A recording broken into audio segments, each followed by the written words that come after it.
6 months ago, 11 people were killed at Tree of Life Synagogue in Squirrel Hill. 2 other congregants were shot and wounded. One of them is telling her story tonight in an exclusive interview. I recently sat down with Andrea Wedner, who was shot in the arm. Her mother, Rose, was killed. She told me that she feels lucky to be alive, and the shooting has changed her forever. For Andrea Wedner, the morning of October 27, 2018, started like every Saturday. She picked up her 97-year-old mother, Rose, and headed to the Tree of Life Synagogue for services.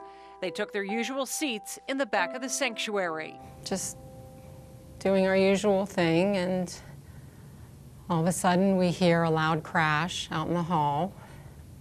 Didn't know what it was. Some people thought it was the coat rack that may have fallen. And then right after that, we heard gunshots. And you knew it was gunshots? I knew it was gunshots. And my mother knew it was gunshots. She was scared. We were both scared. My life flashed before my eyes. Just 20 feet from where Andrea and her mother were now standing, the gunman entered the sanctuary and opened fire. There was no time to run? No time, no. He was out to kill everybody. I told my mom, I said, let's get down, but before we could get down, we got shot. Andrea was shot in the arm. I saw it hit my arm. My arm blew open. And I went down on the floor, and at that point, my mother was hit too. I guess she was hit at the same time. We were both down on the floor. And I just laid there. And then he went around to the side and make sure everybody was dead. And then you stayed on the ground. You played dead. I played dead. And you waited. I waited. The gunman moved to other rooms in the synagogue, shooting more victims. For a while there, I just laid there. I didn't move. Then when he went out, I think maybe that's when it was quiet and I didn't think he was around anymore. I think I started, maybe lifted my head and saw. She saw her mother, Rose, gravely wounded. I told her I loved her. I felt her pulse. It was very light, and she had a sound coming out of her that I knew. I just knew she was gone. 315, hold a perimeter, we're under fire. We're under fire. He's got an automatic weapon, he's firing out in front of the synagogue. As police swarmed the area and surrounded the building, Andrea continued to play dead, worried she might bleed to death before help got to her. And this whole time, your family didn't know what happened. They didn't know if you were alive or dead. And that was something else I thought of, that I was scared for them because they were probably thinking I was dead.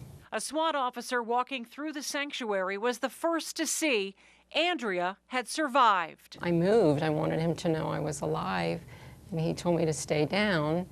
And then he came back in with the medic, and the medic came over and said to come with him. Before leaving, she looked at her mother and said goodbye. To die that way just wasn't fair. That's really what hurts the most. When I cry, I don't cry for myself. I don't cry for my injuries. I cry for my mother. 6 months later, she still finds it hard to believe that this happened in Pittsburgh, in Squirrel Hill, in her synagogue. Never in my mind did I think that it would happen here, let alone to me. Never. Mother's Day was a hard day for her yesterday, but Andrea says she is determined to live life to the fullest. More on her recovery and her message for Pittsburgh when we come back. When Andrea Wedner was shot during the massacre at Tree of Life, a bullet severed a nerve in her arm. She couldn't move her wrist or her fingers. She had shrapnel embedded in her face, and she lost her mother, Rose. 6 months later, she is healing both emotionally and physically. Andrea Wedner and her mother, Rose, had the type of relationship that most people would envy. They spent every week together. Tuesdays were for shopping, doctor's appointments, and lunch. Saturdays, for synagogue. Rose, as everyone knows, her a booby. She was a wonderful mother. Everybody wanted to be with Rose. At 97, Rose Mallinger was strong and vibrant. She had so much life in her. She just wasn't ready to go. A gunman who entered the Tree of Life synagogue ended her life along with 10 others. Andrea survived being shot in the arm. I have to stay strong for her. She's in my heart. She's on my shoulder. When I'm in therapy, I think of her. She keeps me going. She does. The last 6 months have been filled with healing, both emotionally and physically. How many surgeries have you had? 2 on my arm. I had 1 on my face. That was to remove shrapnel. And 3 days a week, you will find Andrea at occupational therapy, determined and working hard to get back the use of her right arm. 6 months later, how are things? Good, I can move my wrist. I have more strength in my fingers. First 3 anyway, these 2 aren't that great. So I don't know what'll happen. Optimistic. I'm trying to be. Yes! I'm here, I'm grateful. Grateful for the support from the people of Pittsburgh, both strangers and friends, her family, and her husband Ron, who was always by her side. They were the key to my healing, they were. My husband, he was wonderful, he took great care of me.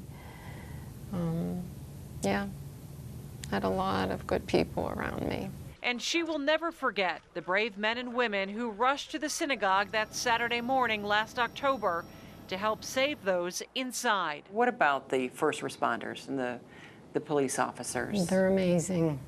We thank them wherever we see them because they give their lives for us. And those first responders were there within 2 minutes. This is their job and they just do it no matter what. The SWAT medic who came to take me out of the chapel, he's my friend now. I call him my savior. Her near-death experience has changed her. Andrea says she no longer sweats the small stuff, and she encourages all of us to be kind, smile, give hugs, and say I love you. I have a lot to live for, and I'm going to live, and I'm going to enjoy my life. No one is going to take that away from me. This evil person is not going to do that. I'm going to make the most of it. Because I was lucky. She is a survivor. She is a strong woman. And there is something about Andrea Wedner. When you are with her, she lights up the room and you can feel her positive energy. I couldn't agree with you more. You brought Andrea and Ron, her husband, in the newsroom a short time ago, and it's just remarkable how they both have progressed to this point where they are in their lives now. You know, last week we interviewed Mr. Werber, who was also in the synagogue at the time of the shooting, and he finally made his way back into the synagogue. What about Andrea? Is she ready to go back in yet? I asked her that question, and Ron, her husband, and they both said, not the way it is right now. It would have to be remodeled before they would go back in. Well, obviously, also people would be wondering whether or not she would be going to attend the trial or not of the man who was accused of shooting. She said that if they need her, she will be there. All right, Susan, excellent report. Thank you. We'll be back in just a moment.